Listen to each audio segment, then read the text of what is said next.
నెలకంట 50 కోట్లు పవన్ కళ్యాణ్కి ఇస్తుందంట ఈ కూటమి ప్రభుత్వం. చంద్రబాబు నాయుడు 50 కోట్లకి అమ్ముడైపోయిన దిక్కుమాలిన పవన్ కళ్యాణ్. ఆయన ఒక్క యాడ్ చేస్తే 10 కోట్లు, ఒక్క సినిమా చేస్తే 100 కోట్లు. భారతదేశ అగ్రనటుల్లో ఒక రోజు ఒక కాల్ షీట్కి ₹1 తీసుకునే క్యాలిబర్ ఉన్న హీరో ఆయన.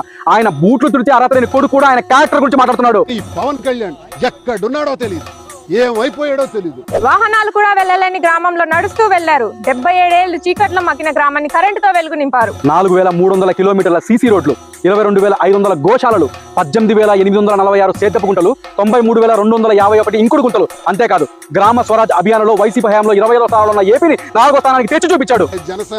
జనసేన కార్యకర్తలారా, జన సైకోల్లారా జన సైకోలా?